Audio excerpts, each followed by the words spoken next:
Halo, selamat malam Mbak Lisa. Bentar. Iya, aduh, Mas Bekti, aku seneng banget nih karena Mas Bekti di sini bisa meluangkan waktu bersama kita semua di sini. Yang Ya, pastinya nih Mas, semuanya tuh udah gak sabar banget. Katanya pengen tahu banget rahasia tips dari seorang super scalpernya Bekti Sutikna nih. Oke, Mas Bekti udah makan nih ya? ya, udah. Udah, oke, full power nih Sebelumnya, ya.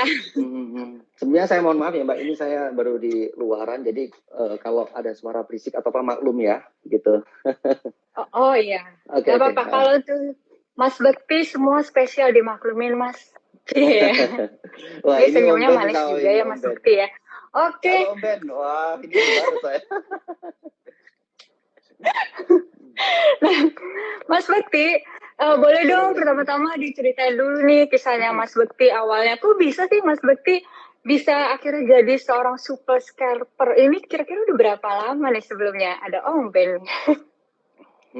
Jadi sebenarnya gini Mbak, kalau untuk cerita Hmm. untuk perjalanan saya pasti saya sudah sering cerita di live-live IG sebelumnya. Tapi singkatnya adalah bahwa saya itu kan mulai trading dari 2008, di mana di awal itu Hmm. pasti yang namanya seorang trader itu pasti ngalamin yang namanya sebuah keterpurukan ataupun banyak cut loss-nya, itu pasti banget gitu. Tapi nilai yang ingin saya tekankan adalah pokoknya teman-teman itu jangan sampai menyerah gitu kan ya. Bayangin kalau saya itu Oke. katakan 2 tahun, 3 tahun menyerah, pasti nggak akan bisa ke sini gitu kan. Itu pertama menyerah sih Mbak, yang ingin saya tanyakan kalau untuk masalah perjalanan. Kemudian yang saya saring dari perjalanan saya itu adalah yang kedua itu jangan takut. Karena takut itu Jangan penyebab takut. kegagalan menurut saya. Iya, takut itu bisa Maksudnya menyebabkan jangan. kegagalan. Jangan takut berarti kita ya kalau misalnya pun kita loss banyak itu pokoknya jangan takut untuk mencoba lagi begitu ya Mas Bekti Iya, ya. jadi kayak takut untuk mencoba, takut untuk cut loss, takut untuk Oh, memulai, itu membuat kita itu jadi kayak oh, nggak mau melangkah gitu, nggak mau maju gitu menurut saya. Jadi di market itu memang oke. selalu ada resiko, resiko itu pasti ada di kondisi apapun gitu. Tapi yang jelas bahwa kalau kita itu memang benar-benar di market itu kita nggak takut dan kita tuh nggak menyerah ya kemungkinan besar pasti akan berhasilnya ada gitu. Oh, oke. Berarti pokoknya kuncinya nih pertama sebagai opening adalah Mas Bekti mau menyampaikan jangan menyerah dulu ya untuk para trader ini ya. Nah, Mas Ya. Bekti boleh tahu nggak sih Mas Bekti itu memulai dari untuk kayak trading gitu itu udah berapa Hmm. lama Mas? 2008 Mbak saya mau pertama kali mulai, jadi 13 tahun lah Hmm. kurang lebihnya. Oh, udah 13 tahun ya. Jadi Iya. perjalanannya Mas Bekti selama 13 tahun itu nih Mas, kalau boleh tahu suksesnya itu setelah udah berapa tahun nih Mas? Karena buat kita pemula nih sebenarnya juga agak sebenarnya takut-takut juga sih Mas. Kalau mulai itu kayaknya kenapa ya los-los mulu kalau baru mulai. Nah, ini Mas Bekti sendiri perjalanan 13 tahun gimana nih Mas? Kalau saya sendiri sih kurang lebih kalau saya cermatin dari cara trading saya itu adalah saya baru menemukan stylenya setelah 8 tahunan. Jadi kira-kira 2016 Oh. itu saya baru mulai ibaratnya bangkit. Dari 2008 ke 2016 saya tuh kayak belum dapat apa-apa gitu. Jadi baru sehabis itu saya udah kayak menemukan style yang cocok untuk saya, kemudian saya mencoba untuk trading dan saya lakukan terus, ya aset saya bertumbuh gitu.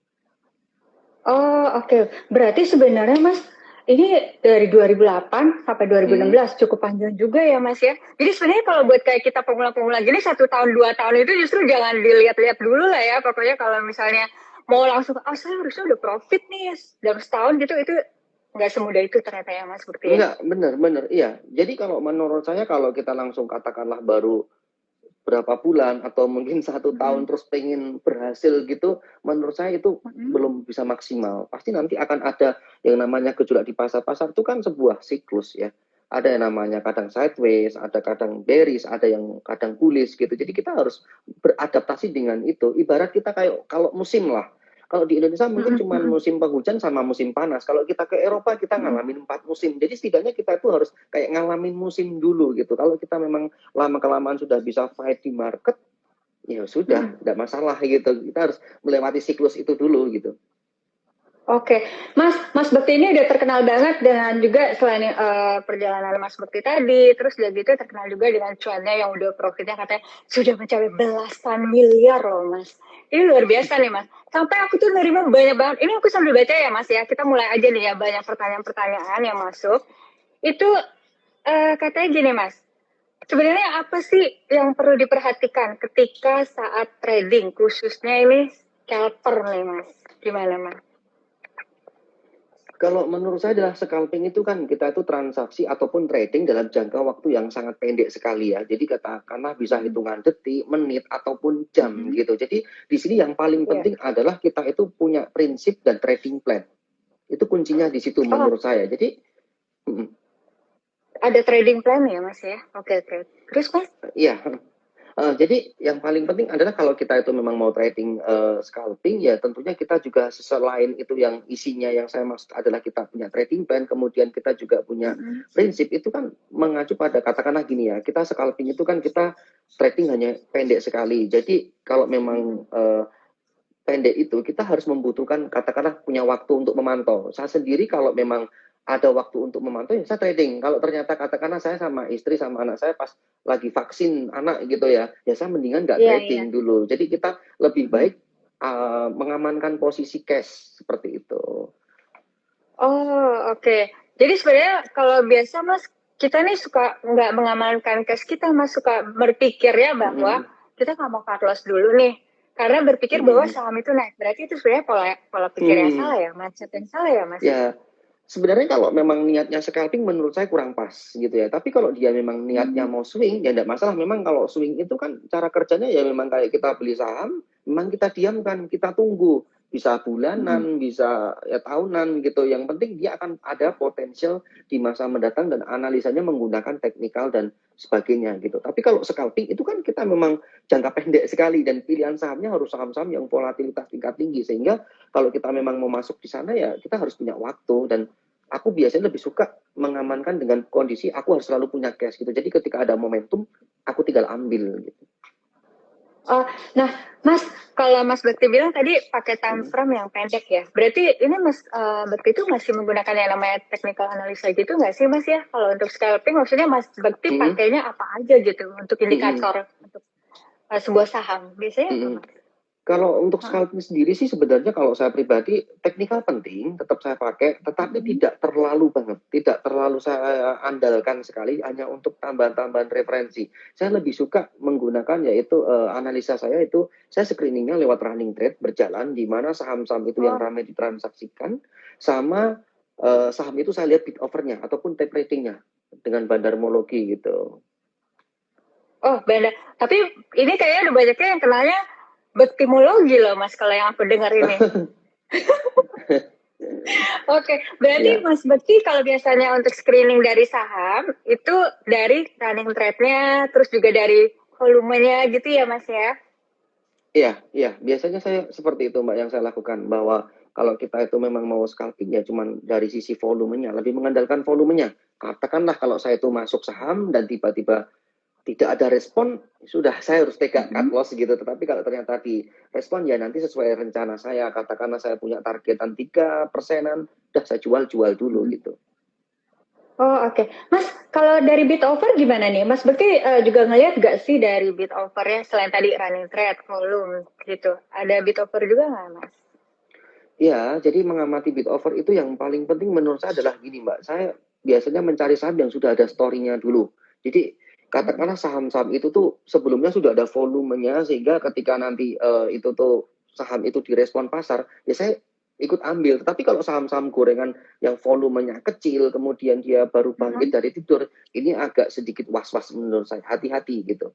Dan ada pertanyaan misalnya gini, misalnya Bekti, ciri-ciri saham yang mau digoreng itu apa gitu. Ya kalau saya pribadi cuma menerjemahkan simpel. Kalau tiba-tiba bermunculan bit-bit yang rapi, nah, itu harus hati-hati gitu. Itu biasanya udah mau dimainkan gitu. Oh, berarti kita harus bisa perhatiin yang namanya bid yang dari bid overnya itu juga penting banget ya, Mas Bekti ya. Mas Bekti, kalau tadi kan Mas Bekti bilang saham yang tidur nih. Saham tidur tuh maksudnya kayak gimana nih, Mas? Kalau kita pemula kita kurang tahu loh, saham tidur itu kayak gimana? Saham tidur itu adalah saham-saham yang katakanlah gini Mbak, dia itu kan misalnya nih kalau hari ini aja ya ada saham kayak sektor CPO ya, crude palm oil itu kan kayak ada Gulfco, Andira Agro, kemudian tadi ada apa ya, satu lagi tuh lupa saya, BP, itu kan tidur di 50 semuanya. Tapi tiba-tiba, karena ya juga sentimen harga CPO dunia naik, tiba-tiba direspon pada naik, walaupun sudah diangkat tinggi, ujung-ujungnya dibalikin lagi ke harga 50 perak. Ini kan serem sekali, hati-hati gitu ya. Biasanya yang seperti ini yang harus kita hati-hati, yang dia baru bangkit dari gocap gitu, ibaratnya seperti itu, ini harus dihati-hati banget gitu. Terus berarti Mas Bekti sendiri pernah nggak sih, kalau boleh tahu, ada ngambil saham-saham gocap juga gitu, ada nggak? Selama Saya pribadi, scalping?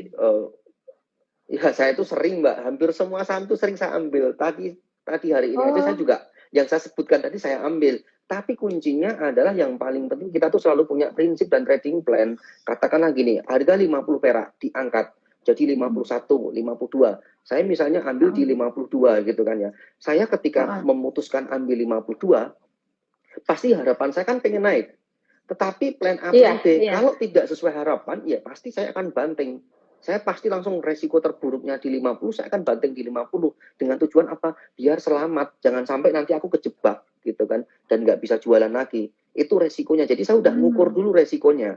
Baru setelah itu kalau memang saham itu naik, katakanlah 3%, 5% atau berapa, biasanya langsung akan saya jual dulu. Jadi nggak saya tunggu sampai naik tinggi, nggak mau. Itu malah justru bisa jadi kita harapan yang terlalu berlebihan, naik tinggi tiba-tiba turun, mah bisa jadi kita nggak dapat apa-apa nanti. Jadi secara apa ya, gamblangnya kalau saya sering bilang, ketika saya itu beli, kalau turun ya langsung saya udah siap resikonya, kalau naik saya take profit gitu.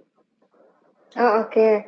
Mas Bekti, boleh tahu nggak sih seorang Mas Bekti itu biasanya nih kalau CL tuh itu ada patokannya nggak? Misalnya berapa persen?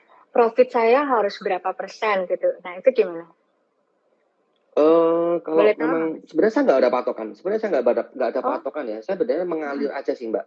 Yang jelas saya mengalir aja untuk menghadapi bursa, trading di market itu saya mengalir. Namun kalau dalam pribadi saya ya tetap trading plan itu ada patokannya juga sih. Katakanlah saya tuh batasan cut loss-nya kan minus 2 sampai 4%-an. Itu rata-rata di situ. Kalau take profit ya 3%-an lah rata-rata seperti itu gitu. itu memang harus rules-nya kalau untuk jadi seorang scalper lebih baik. Jadi jangan terlalu tinggi-tinggi juga ya Mas. Takutnya nanti keburu dibanting. Begitu apa begitu Mas Ya, Bekti? kalau saran saya sih kalau memang kita mau jadi scalping harus seperti itu Mbak. Kita harus punya prinsip dan memang scalping itu pendek gitu kan. Tetapi nggak ada salahnya, ada kalanya memang kalau saham itu kita kombinasi ya dengan swing. Misalnya gini, kalau saham itu memang ada potensial katakanlah turun ya, saya biasanya kalau turun pasti pasang posisi. Minus 2 sampai 4% itu saya cut untuk perlindungan aset. Namun kalau naik, sebenarnya saya sudah punya target katakan 3%-an, tapi kalau saya rasa masih kayak ada volumenya yang bagus, chartnya mungkin masih uptrend, beritanya masih oke, otomatis itu akan saya hold juga, tidak masalah. Jadi kita nggak harus selamanya scalping, kita bisa kombinasi gitu. Oh oke. Berarti kalau Mas Bekti sendiri sebenarnya kalau hold saham itu tadi bisa sampai besok gitu Mas? Atau langsung benar-benar kosongin porto gitu di sore hari? Sebenarnya kalau untuk itu sih sebenarnya opsional ya, pilihan ya. Tetapi saya pribadi adalah saya lebih suka mengosongkan porto dengan harapan apa? Biar malam harinya tenang, jadi nggak kepikiran. Katakanlah misalnya nih, dulu pernah saya punya saham, kemudian saya inapkan, malam harinya kepikiran, waduh ini indeks Amerika Dow Jones ini rontok ini. Wah ini bisa ditebak pasti esok harinya ada kemungkinan IHSG kita rontok, sudah gitu, pasti kita akan was-was, jadi bisa jadi nggak bisa tidur gitu. Maka dari itu aku langsung biasanya lebih suka tiap sore hari itu aku kosongkan portonya gitu. Oh, jadi biar lebih tenang gitu ya Mas, psikologisnya ya. Mas Bekti, ada nih yang nanya sama aku nih ya. Mas Bekti itu pernah nggak sih ngerasain kalau misalnya Mas Bekti udah pernah cut loss gede gitu ya, itu gimana Mas kalau membalikan psikologis kita? Terus terang aku juga ngalamin ya Mas ya, pernah, jadi kayaknya udah langsung, aduh itu Mas lebih sakit daripada patah hati kata orang, ternyata itu bener banget. Itu gimana Mas membalikan, sampai aku kayak udah males loh Mas buka porto, mau lihat lagi running trade. Itu gimana Mas Bekti, boleh kasih tahu ke kita nggak sih? Kalau saya pribadi sebenarnya gini Mbak, itu memang paling berat dan paling menyakitkan itu sebenarnya di situ ya. Karena itu kan kita uang beneran ya yang kita pakai buat beli saham, uang beneran, dan itu kayak bener-bener kayak kerugian. Dimana kerugian itu kayak nggak ada wujudnya. katakanlah gini ya, kalau mungkin mobil rusak atau apa gitu kan masih ada wujudnya, ada nilainya. Kalau saham tuh udah cut loss, sudah benar-benar hilang gitu kan yang ruginya itu. Nah, ini memang lebih, kalau saran saya adalah lebih ke kitanya. Bagaimana cara kita bisa mengontrol suasana hati kita. Ini psikologis kita, itu kita harus benerin dari awal. Makanya saran saya, kalau memang kita itu mau trading saham, buat dulu dengan apa ya, trading plan dan prinsip itu yang paling penting. Kemudian dana yang kita gunakan itu adalah dana-dana yang dingin, dana yang terukur. Jadi saya pribadi itu sudah mengukur, katakanlah saya trading pakai uang 100 juta ya. Jadi resiko terburuk dari uang 100 juta itu apa, rugi yang paling banyak pun saya sudah siap gitu. Jadi itu akan membuat aku jadi tenang. Katakanlah ada uang 100 juta. Kemudian saya punya uang 1 miliar gitu kan. Daripada kalau 1 miliar semuanya saya pakai buat trading saham dan bikin nggak tenang, ya mendingan saya pakai uang 100 juta aja yang lebih tenang. Jadi kita di saham tuh jangan sampai kita pertaruhkan semuanya, tapi kita benar-benar gunakan uang yang terukur. Itu penting banget gitu. Oh, jadi kembali lagi itu sebenarnya ke money management ya, Mas ya? Ibaratnya kalau aku sering dengar nih, dari Mas Bekti bilang katanya kalau awal trading kita udah harus siap yang namanya duit hilang. Begitu ya, Mas? Gimana nih lebih jelasnya lagi tuh, Mas? Jadi kayak saya sering menyebutnya kayak uang sekolah gitu ya. Yang namanya seorang profesi semuanya itu kan butuhin uang. Kita yang namanya sekolah kita juga bayar, ya kan. Seorang dokter aja mau jadi dokter dia juga kuliah tahunan gitu, 4 tahun lebih, bahkan nanti bisa kuliah jurusan gitu kan.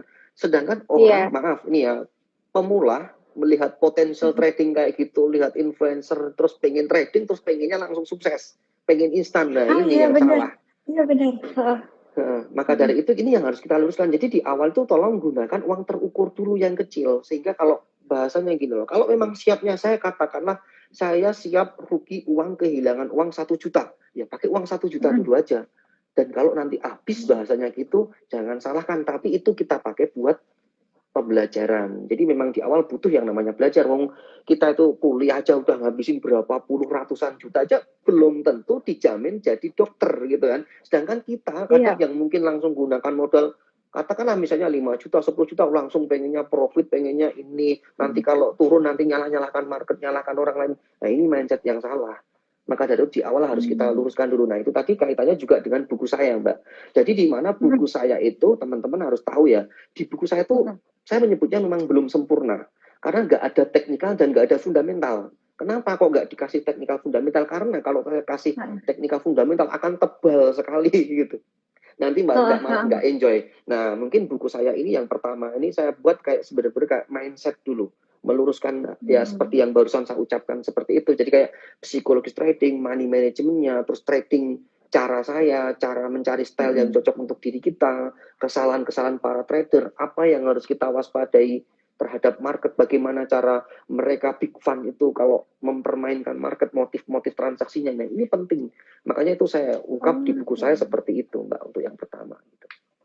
Wah, ini menarik banget sih kalau ngomongnya soal bukunya Mas Bekti ya. Karena ini aku banyak banget Mas sebenarnya dari teman-teman. Ini Mas Bekti baru mengumumkan akan merilis sebuah buku. Itu katanya di mana-mana juga udah kosong loh Mas, kayak dapet gitu. Ini bukunya sampai booming, laris, katanya dalam 3 jam aja udah sold out ya Mas ya? Iya bener Mbak. Jadi memang buku saya itu kan kayak mengisahkan kesalahan-kesalahan saya. Jadi saya berharap buku saya ini sebenarnya murah sekali, cuma 150.000. Tetapi murahnya ini kenapa kok saya bisa bilang murah? Karena perjalanan 13 tahun saya trading, saya sudah meng-cut loss puluhan miliar, dan pengalaman saya itu saya tuangkan cuma saya jual 150.000. Makanya saya menyebutnya buku saya itu murah. Nah harapan saya itu pengen menunjukkan, ini loh, sungai ini dalam banget. Aku pernah nyebur, dan aku pernah dari kecebur itu aku pernah bangkit, itu dalam. Aku ingin tunjukkan ke Anda semua, jangan coba-coba Anda mengukur kedalaman sungai, itu sudah saya kasih tahu gitu, itu dalam gitu. Nah, maka dari itu harapan saya yang pertama itu belajar dari kesalahan-kesalahan saya, kemudian yaitu tadi meluruskan mindset manajemen, dan yang paling penting adalah di buku saya itu ada nanti scalping cara saya, dan sekaligus di halaman 132 itu ada barcode, nanti bisa scan itu langsung nanti menuju ke video gitu. Oh, dalam bukunya juga sampai ada barcode ya, Mas?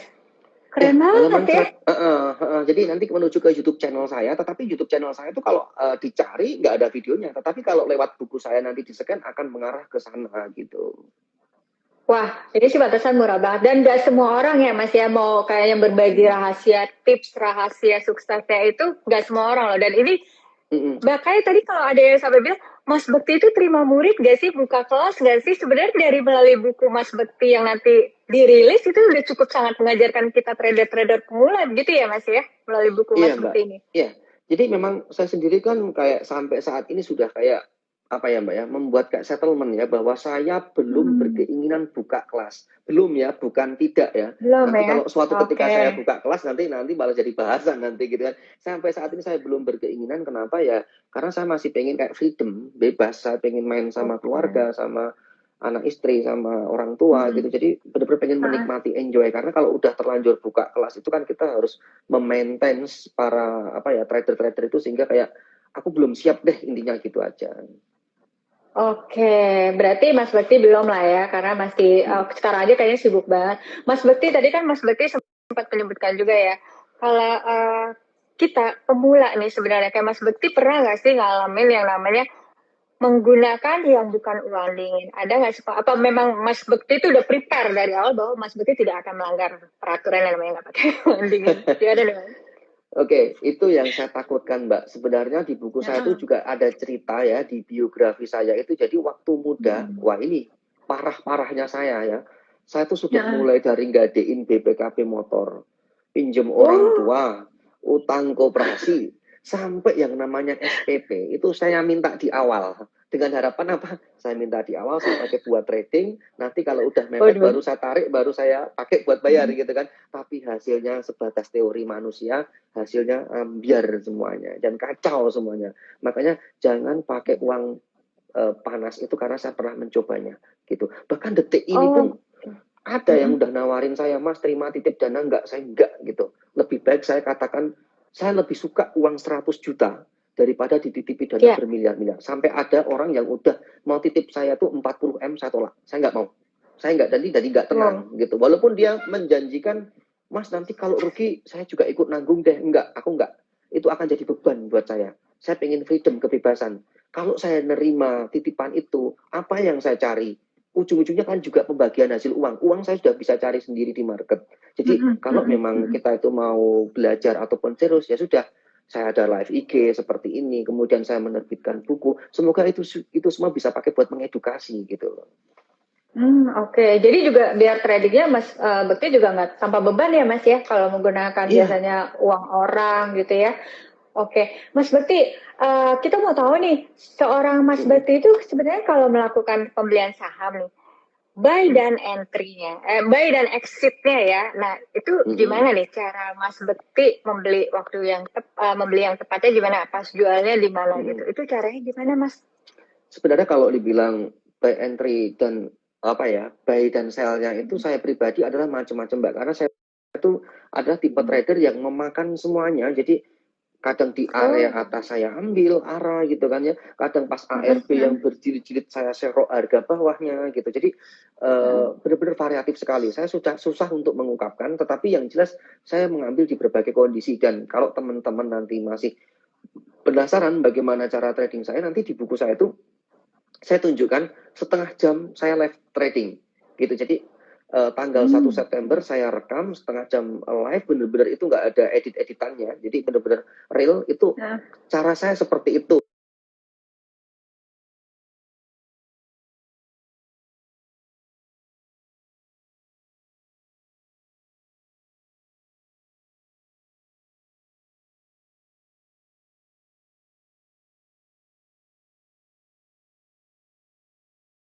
Itulah nanti bisa diterjemahkan sendiri gitu.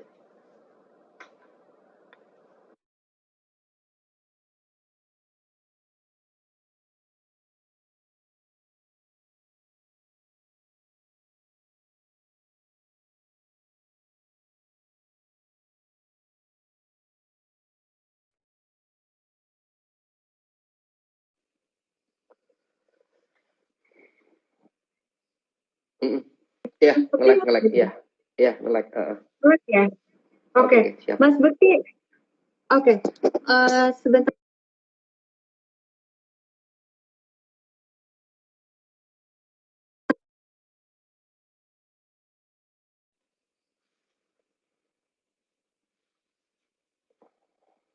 Boleh, boleh. Dan alasan Mas Bekti untuk mengangkut saham yang ARB. Ini gimana, Mas? Jadi gini, keputusan saya adalah kan yang namanya ARB itu saham itu menurut saya adalah sebuah balancing. Kalau naik terus itu nggak mungkin. Kalau turun terus itu juga nggak mungkin gitu. Jadi ada perlawanannya. Nah, kita harus cari momentum atau saya sering menyebutnya kalau kita tuh trading kan kita beradu strategi. Nah, strateginya adalah memanfaatkan yang namanya fear and greed. Ya, ketakutan dan keserakahan sifat manusia. Itu penguasaan diri penting banget. Makanya kunci keberhasilan menurut saya yang namanya di trading itu adalah ketika kita bisa mengendalikan fear and greed kita sendiri. Setelah itu, kita juga bisa memahami fear and greed yang ada di pasar. Jadi contohnya gini, kalau kita udah bisa mengendalikan diri kita lihat di pasar, katakan ARB berjilid-jilid, turun, turun, turun. Itu yang punya di harga atas, yang kena penurunan itu kan panik. Kalau bisa kadang pengennya mereka tuh pengen cepat keluar gitu. Jangan sampai tergerus terus gitu. Nah, di saat itulah kadang aku memanfaatkan potensial di mana kepanikan atau ketakutan seseorang justru itu tak ambil itu sebuah peluang. Ketika saya ambil akan menimbulkan gejolak lagi, ya sudah nanti akan ada bermunculan ya ibaratnya mengalir lagi kayak pasar jual dan belinya gitu. Oh, oke. Berarti Mas, ini kalau tadi Mas bilang pokoknya yang namanya fear and greed ini sebenarnya perlu diwaspadai juga dong ya. Kalau dalam trading itu ya Mas ya. Iya, jadi kita penguasaan diri sih Mbak lebih tepatnya menurutku. Jadi kayak kita harus bisa mengendalikan diri kita sendiri. Yang paling penting yaitu sifat manusia yang namanya takut dan serakah gitu. Kadang orang kan misalnya gini deh, orang nyangkut saham, aduh aku udah nyangkut, katakan misalnya Antam, aku punya Antam di harga 3.000, terus sekarang harga Antam katakan 2.300, udah 1 tahun nggak balik-balik, itu kan dia lama-kelamaan bisa jadi dia akan putus asa, ya sudahlah saya cut loss deh gitu kan, itu kan orang sudah kayak putus asa dan takut gitu kan kalau turun lagi gitu. Maka dari itu justru sebaliknya, ada orang yang memanfaatkan peluang ini sudah turun terlalu tajam dan ini akan ada potensial up-nya. Jadi malah justru membelinya dengan harapan apa? Biar naik gitu. Oh, oke. Nah, Mas Bekti pertanyaan selanjutnya nih, Mas. Awal mula Mas Bekti di saham langsung scalping atau setelah modal ini bercicil Mas Bekti baru scalping? Nah, ini gimana nih, Mas? Bisa diulang Mbak pertanyaannya? Tadi agak sedikit nggak dengar. Oke. Awal mulanya Mas Bekti di saham, ini Mas Bekti ini langsung scalping atau jadi swing trader dulu gitu maksudnya, Mas? Pas awalnya. Oh, saya tetap jadi seorang invest, Mbak, di awal. Hampir bisa dipastikan gini ya, yang namanya semua orang itu pasti kalau masuk pertama, apalagi edukasi pasti belinya saham yang LQ45 dulu, yang aman-aman dulu. Kemudian kalau bisa ya kayak teorinya itu kan yang paling penting adalah kita tuh keamanan aset itu lebih utama gitu kan. Jadi beli saham yang seperti itu. Kalau saya pribadi waktu itu juga gitu, pertama kali invest. Tapi lama-kelamaan muncul dalam diri saya seperti ini. Kalau saya seperti ini terus, kapan saya kayanya? Karena kan cuma beli ditinggal, gitu kan kalau konsep investasi. Iya. Makanya langsung saya yaitu berubah trading. Makanya saya bisa pastikan kepada semua yang penonton ini deh gitu. Walaupun Anda itu invest, pasti nanti lama-kelamaan akan tergelitik untuk mencoba trading. Itu pasti. Nah, yang paling penting ketika Anda itu mencoba trading, nah ini, karena trading itu kita akan selalu masuk di berbagai harga dan kita akan coba terus lakukan berulang-ulang. Makanya kunci keberhasilan trading itu adalah kapan waktu yang tepat untuk memprediksi jual dan beli dan harga berapa yang tepat untuk melakukan jual belinya gitu. Oke, Mas Bekti berarti kalau misalnya untuk melakukan jual beli itu tadi kan Mas Bekti berarti sempat dianalisa dulu ya. Pernah nggak sih Mas kayak Mas Bekti tuh main HK gitu di HK? Karena kayaknya trader-trader sekarang itu salah apa enggak sih Mas kalau sebenarnya kita suka main HK gitu?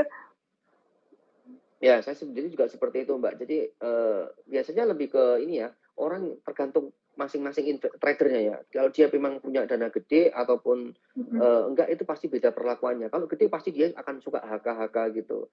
Ajar kanan, buang kiri gitu langsung. Aku juga seperti itu. Aku enggak antri-antri itu jarang sekali, hampir jarang. Tapi aku bener-bener langsung tak ambil gitu. Oh, oke. Terus Mas, kalau misalnya yang tepat ya kalau untuk scalper gitu pakai time frame-nya yang berapa deh, Mas, seperti biasa ya? Kalau saya itu kalau untuk scalping sih ya Mbak ya, saya itu paling berapa ya? Kalau untuk chart itu paling pendek sekali sih. Saya biasanya gunakan yang 2 menitan atau 5 menitan gitu rata-rata. Tetapi aku sendiri kalau chart jarang saya gunakan. Tapi lebih fokus benar-benar ke cuma bid over dan target saya sangat kecil sekali gitu.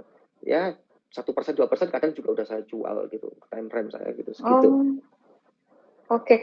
Mas Bekti boleh tahu nggak sih sebenarnya Mas Bekti ini awal modalnya itu nominal Mas ya, kita penasaran karena di sini tuh jangan-jangan Mas Bekti udah langsung masuk, wah nominalnya udah gede nih karena mereka sering nanya Mas modalnya besar nggak sih kalau untuk bisa menjadi seorang trader gitu. Saya itu ya Mbak ya 2008 tuh saya awali dengan 5 juta gitu. Tetapi 5 juta, selalu oke. tadi 5 juta gitu. Tapi itu tadi saya pernah bilang di awal live tadi bahwa saya itu kayak menemukan style itu kurang lebih 8 tahun.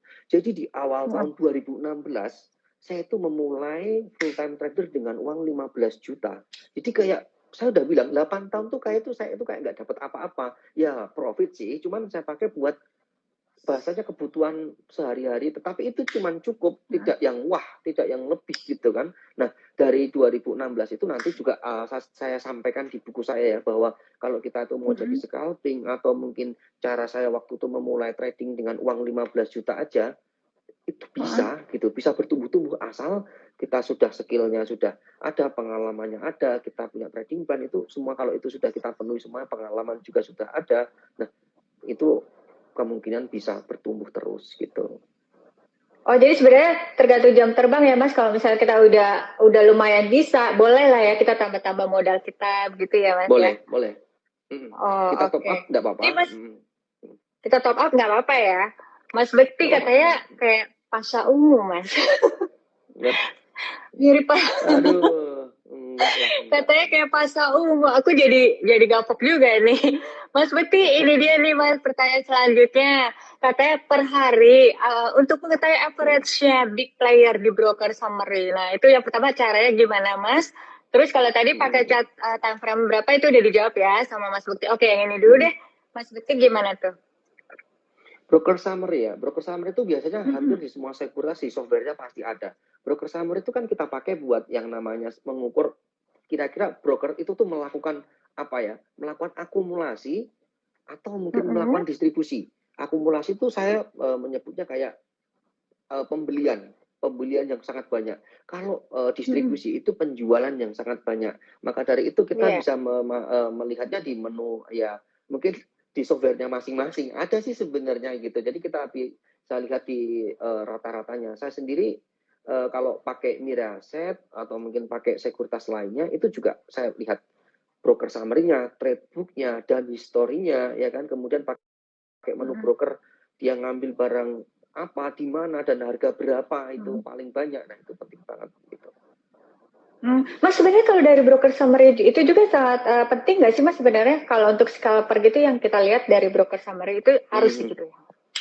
Ya, kalau menurut saya penting ya Mbak ya. Jadi itu kan acuan kita karena kita tuh kan scalping. Jadi kita harus melihat kira-kira nih, misalnya nih ada di pasar tradisional ya, ada kita jualan barang. Kira-kira siapa sih yang borong banyak bawang merah di pasar ini sehingga kok harga bawang merah itu jadi naik dan di sini stoknya jadi habis gitu, analoginya gitu. Jadi kalau saya tuh mengibaratkan ini kok saham itu naik signifikan, siapa yang borong gitu. Nah, itu nanti kita lihat dia itu jualan apa belum, apa dia masih di hold, kemudian kita lihat di transaksi pasar negonya, dijual nggak, dipindah nggak. Nah, ini penting banget. Kalau seperti itu masih akumulasi gede, biasanya masih berpotensi naik kenceng biasanya gitu. Oh oke. Mas kalau tadi Mas Bekti bilang kan kita bisa cari tahu ya broker yang lagi akumulasi ya Mas ya. Itu biasanya dilihat dari 1 hari sebelumnya atau berapa hari gitu Mas? Kalau bisa tahu broker itu lagi akum. Kalau saya tuh karena scalping, jadi saya juga time frame-nya pendek, artinya cuma jual beli hitungan detik, menit, jam gitu. Jadi saya perhatikan biaya cuma 1 hari atau sama yang kemarin aja, Oh, tidak yang lama banget. Kalau kita mau swing ya kita harus perhatikan, karena kalau swing itu kan kita mau beli saham di mana kita akan simpen untuk jangka yang agak menengah gitu kan. Jadi kita perhatikan juga kira-kira apa brokernya tuh siapa ngambil berapa banyak atau dia tuh ngambil di harga berapa average-nya, ini penting banget gitu. oh oke. Mas ini katanya bumi, bumi, HK, HK katanya gitu Mas. Ini jangan-jangan ada petunjuk ya, bumi lagi mau di HK dia mau Mas Bekti ya. Hari Sebenarnya ini cuannya banyak ya Mas? Sebenarnya gimana Mas? ya sebegitulah gitu aja. Cukup gitu aja. Banyak. Terus gimana Mas tadi Jadi kalau Mas Bekti kan, gimana Mas? kalau saya pribadi sih melihatnya cuman ini ya, kayak akhir-akhir ini saya melihat fenomena koal batu bara ya, si emas hitam gitu julukannya, bahwa energi murah itu kan menurut saya sekarang baru harganya juga naik tinggi-tingginya, harga koal dunia. Makanya Iya, akhir-akhir ini bagus sih untuk sektor kayak BTPA, ITMG, Indika, Bumi, itu kan juga menarik sekali menurut saya untuk ditradingkan, dan sedikit agak di swing lah menurut saya. Saya juga simpen gitu untuk saya diamkan dulu, itu penting banget gitu. Bagus. Oh, oke, berarti ini kalau saham emiten, ini pokoknya tidak disclaimer on ya, jadi tidak ada ajakan Ya. membeli.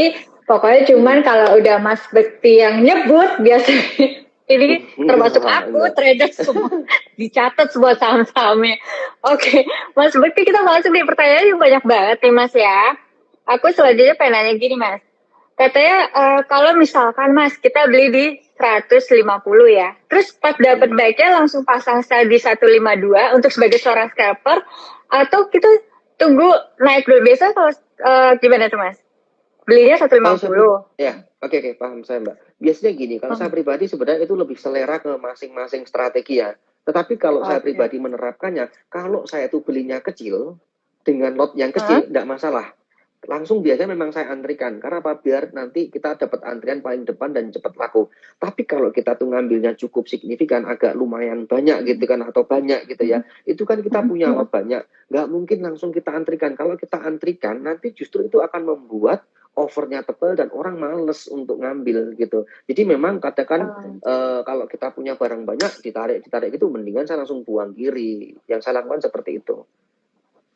Oh, oke. Terus dari Mas Bakti sendiri sebenarnya kalau misalnya beli gitu ya Mas ya, itu langsung digebuk dalam satu harga atau bertahap Mas? Dicicil gitu? Nah, ini juga sama Mbak, ini tergantung jumlah lotnya. Kalau memang lotnya kecil ya memang satu harga gitu.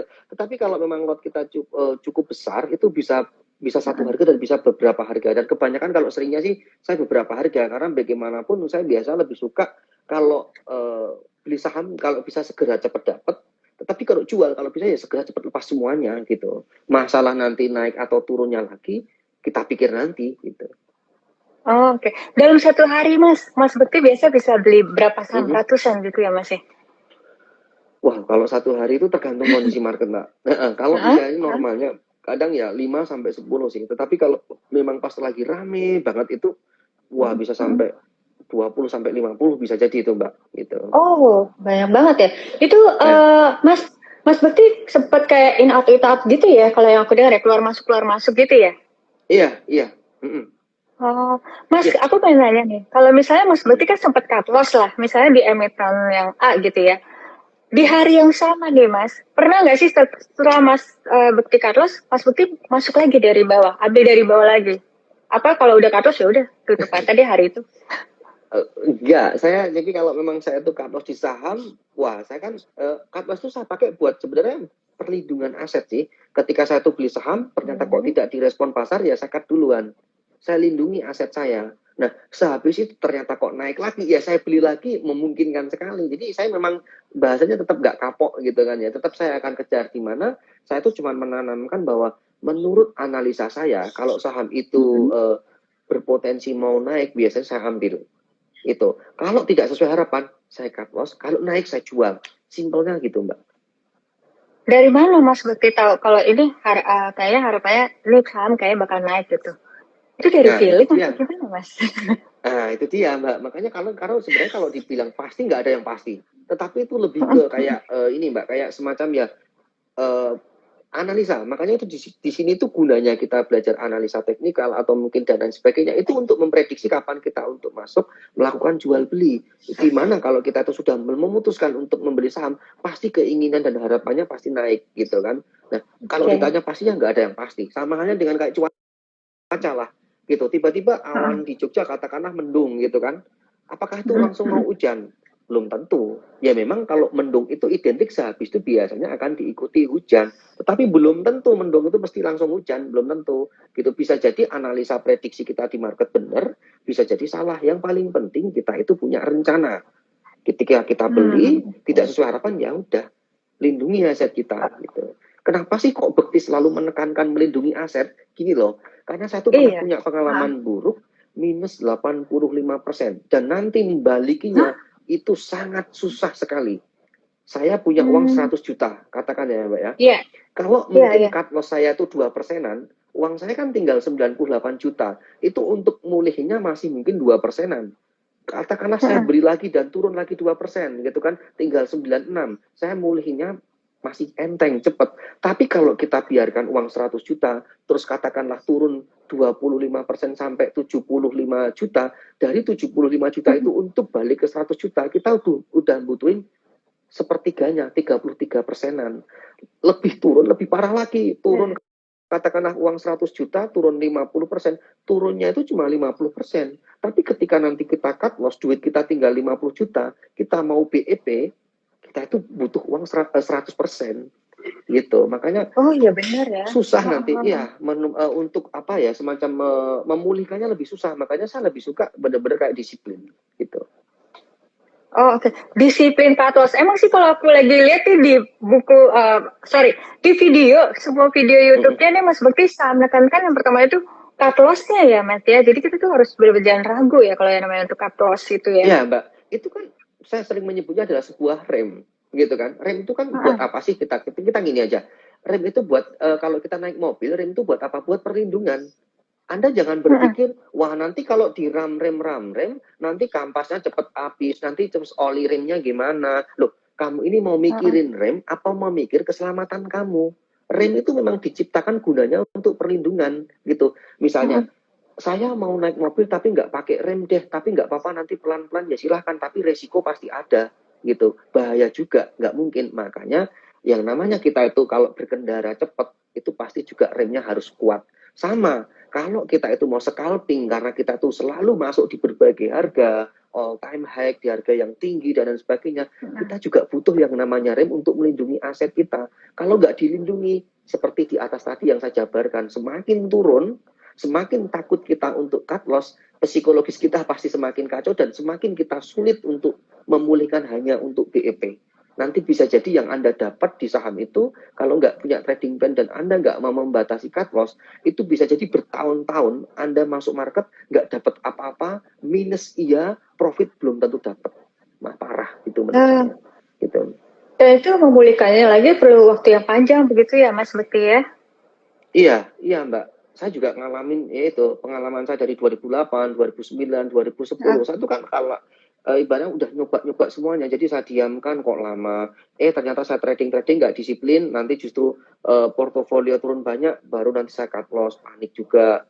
Saya inapkan saham, saya pakai margin dan lain sebagainya itu semua udah saya coba dari dulu gitu. Oh, oke. Ini bagus banget ya tips dari Mas Bekti itu. Berarti kita tuh diibaratkan pokoknya kalau kita mau trading gunakan rem ya. Jadi jangan pernah takut juga ya namanya kata. Mas Bekti nanti di bukunya Mas Bekti ini semua lebih detail banget pastinya ya. Iya Mbak, jadi detail. Jadi saya ceritakan sedikit kepada para teman-teman ya. Jadi buku saya itu nanti itu yang jelas adalah kita tuh nggak perlu meniru orang lain, tapi cari aja style yang cocok untuk diri kita. Karena setiap orang beda-beda. Katakan Mbak Lisa jadi presenter gitu kan misalnya, pasti punya kesibukan. Nggak mungkin kan tiap jam mantau market. Saya full time trader, saya bisa mantau terus. Ada orang yang punya profesi PNS, tapi dia pengen trading.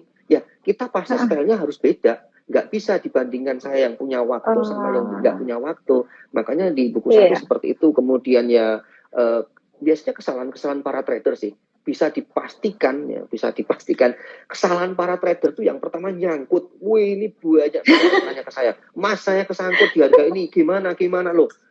saya bingung juga mau jawabnya kalau ada pertanyaan seperti itu lah. Gimana trading plan kamu? Gimana rencana kamu dulu? Masa iya kamu beli cuman nggak ada batasan remnya gitu. Nah, yang kedua biasanya udah profit berbulan-bulan tahunan, tapi kegulung market dan ludes. Profitnya hilang hanya hitungan mungkin mingguan gitu. Jadi itu juga kerap terjadi karena dia apa? Gulung-menggulung aset, greedy, over trading, dan lain sebagainya. Nah, seperti itu sih. Dan biasanya juga ada orang yang ini, kesalahan para trader menurut saya adalah minta disuapin terus. Nah, ini juga menurut saya kesalahan para trader. Dia lebih suka merekomendasi orang lain. Tapi dengan catatan ya, dia nggak mau belajar sendiri. Ini parah menurut saya. Menggantungkan orang lain, nanti kalau profit diem. Tapi kalau nyalahin orangnya. Nah, ini juga harus hati-hati. Maka dari itu bangun mindset yang kuat. Apa iya Anda itu selamanya cuma menggantungkan rekomendasi? Enggak. Terus kalau uang Anda suatu ketika tumbuh katakanlah jadi bermiliar-miliar, apa iya uang miliaran itu Anda gantungkan cuman dari analisa orang lain? Enggak mungkin. Bahkan saya bisa menyebutnya, orang yang sudah berhasil di market, dia pasti sudah bisa menganalisa sendiri tanpa rekomendasi orang lain. Bahkan saya bisa menyebutnya, dia yang sudah fight di market, dia tuh kalaupun dikasih rekomendasi, dia cuma lihat, oh referensi aja dari dia rekomendasi ini, tapi dia tetap lebih percaya dengan analisa sendiri gitu. Sebenarnya Mas Bekti, kalau menurut Mas Bekti sendiri, kalau kita mau trading nih, lebih baik dari analisa sendiri, walaupun itu nanti hasilnya pun jadi loss gitu, tapi jadi kita belajar malah ya Mas ya, dapat pengalaman pribadi gitu ya.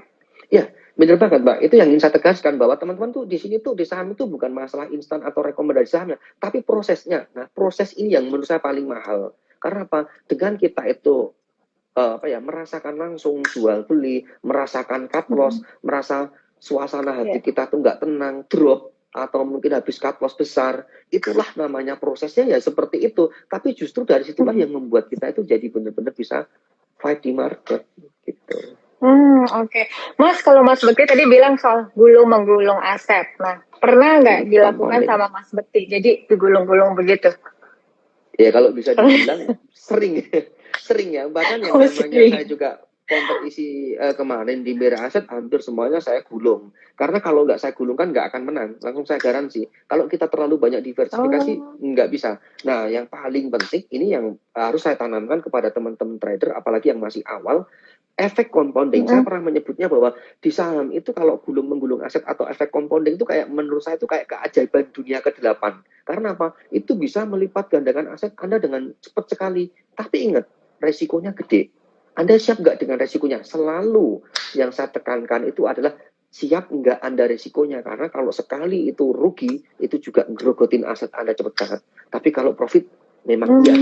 Gitu. Jadi siap nggak resikonya? Kalau nggak siap, ya jangan lakukan. Tetapi kalau siap, ya silahkan. Itu tapi potensial profitnya gede, resikonya juga gede. Jadi ibaratnya gini, dari Jogja Selatan menuju Jogja Utara, saya mau naik motor dengan kecepatan 100 km per jam. Kamu mau ikut nggak? Kalau mau ikut, ya cepet sampainya nanti. Tapi resikonya juga ada. Kalau kamu nggak siap, ya pelan-pelan aja. Tapi ya itu tadi ya, hasilnya juga pelan-pelan gitu. Oke. Mas Bekti, berarti sebenarnya kalau kita mau gulung-gulung aset, benar-benar juga harus udah ada skill yang mumpuni juga lah ya Mas ya. Udah dibekali dengan ilmu-ilmu trading yang tadi ya, udah bisa harus analisa, ya nggak Mas? Baca bid offer. Oke. Mas Bekti, kalau kita bicara soal margin nih. Nah, ini kan margin banyak banget nih Mas Bekti yang nekat pakai all in, pakai margin. Nah, kalau menurut Mas Bekti gimana nih? Itu dia, itu adalah kalau udah all in margin dan semuanya itu menurut saya itu udah gini, mempertaruhkan semua resiko. Jadi saya tahu itu dilakukan memang itu sebenarnya lebih efek compounding juga ya. Itu resikonya gede banget. Tetapi ya itu tadi kembali ke awal bahwa peluang profitnya tinggi tapi peluang resikonya juga gede. Jadi itu sebenarnya lebih ditawarkan kembali ke masing-masing trader. Itu ibaratnya mau dipakai apa enggak, itu pilihan choice gitu. Kalau enggak siap ya jangan gitu. Kalau saya pribadi, contoh saya akhir-akhir ini kan sering trading bareng-bareng sama teman-teman di Jogja.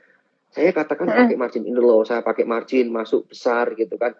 Belum tentu kok semua teman-teman saya langsung ikutin saya gitu, karena masing-masing punya profil resiko yang berbeda-beda gitu. Jadi kalau untuk masalah margin kita kembalikan ke masing-masing. Ini ada resikonya tapi ada peluangnya gitu. Oh, oke ya. Mas, kalau misalnya kita berbicara lagi mengenai yang tadi Mas Bekti soal bukunya Mas Bekti ya. Mas Bekti apa sih Ya, sebenarnya yang mendorong, Mas Bekti udah pasti sibuk banget ya. Apa yang mendorong Mas Bekti tuh sampai akhirnya mau merilis ataupun menerbitkan sebuah buku? Karena proses membuat sebuah buku itu kan butuh waktu yang lama, yang panjang gitu. ya. Apa Mas? Sebenarnya cukup lama sih Mbak. Jadi kan perjalanan saya sebenarnya kan waktu itu saya itu muncul ke publik kurang lebih bulan Maret ya Mbak ya. Live IG pertama kali sama Mbak Alin Fatmaja, kemudian habis itu sama Michael Yo, sama Om Ben dan lain sebagainya dan sampai ke sini gitu. Nah itu dulu contoh follower saya aja ya. Saya tuh yang sebelumnya nggak pernah muncul di saham, yang follower saya kan cuma 300, bahasanya 300 aja gitu kan. Tiba-tiba sekarang Masa udah sih sampai Mas? hampir 80. Iya, Iya. 300 dulu, tapi Oh, sekarang udah oke. sampai 80-an ribu. Berarti kan orang yang follow Nah, aku kan banyak. Nah, dari situ banyak sekali orang yang DM saya dan tanya tentang saham. Makanya saya terinspirasi. Saya kalau jawab semuanya kan udah nggak sanggup gitu kan. Makanya semoga dengan buku itu bisa memberi jawaban lah, setidaknya teman-teman bisa yang DM-nya belum terbalas atau mungkin tanya-tanya tentang saham, sekalian aja saya ungkap kisah-kisah pengalaman buruk saya, kemudian strategi trading dan lain sebagainya di situ. Nah, kadang teman-teman ada juga yang polos bertanya kepada saya, Mas Bekti, kalau bukunya scalping Mas Bekti nanti beredar, apa nanti market jadi gimana, dan mereka pada pinter semua gitu nanti kalau gitu. Jawaban iya. saya enggak, kembali ke masing-masing gitu kan. Jadi buku saya itu bukan penyelesaian masalah segala-galanya, tetap kembali ke masalahnya ke Anda. Kunci keberhasilannya tetap di Anda. Dari dulu yang namanya buku teknikal, fundamental, bandarmologi itu udah ada semua. Tapi sampai detik ini pun masih banyak yang nyangkut gitu kan. Nah, maksud saya tuh menceritakan ini versi saya, buku pengalaman saya. Silahkan Anda pelajari. Siapa tahu pengalaman saya yang sudah mengkat loss puluhan miliar itu bisa terbeli dengan 150.000, dan keterbatasan saya nggak bisa balas DM Anda, makanya silahkan pelajari di situ. Saya cuma gitu harapan saya. Oke, Mas Putih kapan dong bukunya kira-kira bisa kita lebih gampang dapetnya ini? Karena di mana-mana udah Nah, pada habis, Mas. iya, jadi kemarin saya kan buka di Tokopedia itu kan habis ya. Jadi gelombang pertama itu nanti kan saya tuh baru melaunching tanggal 14 Oktober kan di Jogja, yang kemarin saya juga jual tiketnya tuh 24 jam sold out juga ya. Waduh, cepet banget. Nah, itu sold out, kemudian Keren banget. itu saya launching, itu yang gelombang pertama itu nanti saya kirim, yang kemarin udah order. Nah, tanggal 15 Oktober ini penting. Tanggal 15 Oktober harinya Jumat, itu nanti untuk jamnya menyusul saya kabarin, itu akan saya open lagi, dan link resmi Tokopedia ada di Instagram saya, di bio Instagram saya itu link resminya. Nanti saya open kurang lebih ada 5.000 buku. Jadi kalau detik ini Oh, teman-teman mencoba cari di mana-mana nggak akan ketemu, karena buku saya itu belum keluar, belum saya sebar hmm. ke publik. Saya berencana menyebarnya barengan, biar apa? Biar tidak dibajak gitu. Walaupun aku tahu ujung-ujungnya nanti pasti banyak yang bajak, tapi setidaknya di 10.000 pertama ini buku ini keluar duluan gitu. Jadi udah kami strategi bersama tim bahwa nanti ini akan sampai pet antara gelombang pertama dan gelombang kedua, dan nanti yang hari Jumat tanggal 15 Oktober itu saya open, itu barangnya langsung segera kita kirimkan. Jadi nggak PO lagi gitu, teman-teman. Waduh, jadi nggak sabar ya nunggu buku dari Mas Bekti biar cepet pinter nih Mas aku sama teman-teman. Mas Bekti, Ya. aku mau nanya nih. Sekarang nih kayaknya banyak nih ya yang terjebak di saham ARB Mas, termasuk Ya. aku. Sebenarnya gimana sih Mas cara yang tepat supaya kita nih misalnya kalau mau keluar dari ARB itu Mas kadang-kadang ada kemungkinan nggak sih dia tuh harganya bisa naik lagi biasanya kalau dari saham yang udah ARB gitu Mas? Ya Mbak, jadi kita juga harus ini, kalau untuk ARB sendiri sih ini luas sekali ya menjabarkan hal seperti ini. Sebenarnya ARB sendiri itu kan batasan auto reject bawah, di mana itu tiap keputusan itu berada di pihak bursa. Saat ini dibatasin 7%. Dulu simetris 25%, 35% gitu. Tetapi waktu itu saya merasa malah justru market itu bergerak lebih panjang. Nah, aku sendiri kalau untuk ARB 7% sebenarnya agak sedikit kurang setuju ya. Ya walaupun maksudnya bursa itu baik, memberikan perlindungan kepada investor, karena waktu COVID itu kan ARB IHSG kita kan parah sekali ya, jadi harus dilindungi. Tetapi saya sendiri malah justru kayak dipakai buat kesempatan untuk kayak menjebak. Jadi ARB 7%, tiba-tiba berikutnya open langsung high, low, sama open, sama. Gembok gitu. Otomatis sekuritas yang dia itu mungkin agak sedikit nge-lag, pasti nggak bisa. Pasti nanti justru ujung-ujungnya dia itu nanti pasti kejebak ARB berapa kali gitu, baru bisa keluar. Nah, fenomena seperti inilah yang menurut saya agak sedikit kurang apa ya, menurut saya tuh harus hati-hati. Nah, antisipasinya gimana ya? Kita kalau bisa, kalau memang saham itu sudah mau mendekati ARB, kalau saya pribadi nih yang saya lakukan, saya langsung banting kiri. Jangan sampai saya kejebak gitu. Memang ruginya agak sedikit parah, tapi mendingan saya cut loss sekalian deh. Nggak apa-apa, perlindungan aset daripada nanti kejebak, besoknya nggak bisa keluar, besoknya lagi nggak bisa keluar, malah justru bahaya gitu. Oh, oke. Kalau dari Mas Bekti, pertanyaan terakhir ya. Dari Mas Bekti ini, kalau seandainya beli saham, lebih baik yaudah ambil yang ARB, harganya nanti pas murah, apa yang mending ARA-nya aja deh. Belinya pas yang ARA lebih aman gak sih, Mas? Sebenarnya nggak ada yang lebih aman sih. Menurut saya nggak ada yang lebih aman. Semuanya ada risikonya. Tapi kalau saya pribadi, kalau di persentase memang saya lebih suka bermain di area atas. Jadi saya beli saham-saham yang sudah mendekati ARA itu biasanya saya ngambil banyak di sana gitu. Jadi kalau ditanya peluang, bagi saya semuanya ada peluang. Tetapi saya paling banyak di area atasnya gitu, Mbak. Oh, oke. Jadi lebih baik better ambil pas di arah ya. Mas Bekti ini kan udah lagi jadi ibaratnya panutan traders Indonesia Raya nih, Mas Bekti. Aku itu tadinya juga cuma invest sama swing. Tapi begitu udah lihat dari videonya Mas Bekti, Om Ben, itu langsung berubah. Oke, aku mau jadi trader, aku mau jadi scalper. Tapi ternyata itu babak belur abis, Mas. Nah, boleh nggak sih Mas Bekti supaya kasih ke kita semua nih tips dari Mas Bekti sebagai pemula nih, trader pemula, baiknya gimana? Tips saya adalah yang paling penting kalau teman-teman tuh mau mencoba scalping, gini, jangan ada orang teman yang dia itu trading belum mumpuni tradingnya, tapi dia tuh selalu keburu ingin injak dana. Nah, ini juga menurut kurang tepat. Jadi solusi dari saya adalah di awal semua kita itu yang namanya kita itu katakanlah ya dari kecil aja kita tuh diajarkan yang namanya sekolah. Kita tuh nggak mungkin dari kecil SD langsung perkalian pertambahan, nggak bisa, ada step-stepnya. Jadi saran saya kalau bisa setengah tahun pertama atau mungkin 1 tahun pertama itu lebih fokus ke pembelajaran dulu. Gunakan uang yang terukur yang siap rugi. Kita latihan untuk trading scalping. Karena apa? Saham ini resikonya ada cukup resiko yang cukup tinggi, tetapi memang peluangnya juga tinggi juga. Jadi yang paling penting adalah kita itu selalu menerapkan, kita tuh untuk mengantisipasi ketidakpastian itu kita tuh harus apa. Maka dari itu saran saya adalah gunakan uang yang terukur dulu, setidaknya kalau rugi tidak masalah, dan belajar dulu, difokus di awal. Jangan lupakan teori, kita imbangi dengan sering praktik trading, jangan terlalu sering-sering apa ya, semacam kayak menggantungkan rekomendasi, tetapi Anda boleh menggantungkan rekomendasi, tapi Anda harus belajar juga. Kenapa sih kok dia itu menganalisa saham seperti itu? Anda harus belajar analisa lebih lanjut. Dan yang paling penting adalah selalu tadi yang sudah saya jelaskan, trading plan-nya gimana. Kalau mau jadi scalping harus punya waktu, harus disiplin cut loss. Kemudian kalau profit jangan lupa diamankan ya, untuk perlindungan jangan semuanya ditumpuk di saham. Nanti suatu ketika kalau turun bisa jadi ambiar semuanya gitu. Ya itu aja sih Mbak tips dari saya gitu. Oh, luar biasa banget Mas Bekti. Mas Bekti ini kayaknya ngobrol sama Mas Bekti nggak terasa, Mas. Udah satu menit lagi udah 1 jam, Mas. Jadi sebelum Instagramnya nanti off, aku sama teman-teman di sini semua ya, para viewers mengucapkan banyak banget terima kasih nih buat Mas Bekti waktunya, ilmunya ya. Semoga pokoknya Mas Bekti makin sehat sekeluarga, makin cuan-cuan terus. Makin kasih kita kode-kode saham yang harus di-HK gitu ya, Mas. Tapi kita paling tunggu nih Mas Bekti bukunya ya, Mas ya. Nanti diupdate terus di Instagramnya ya. Jadi buat teman-teman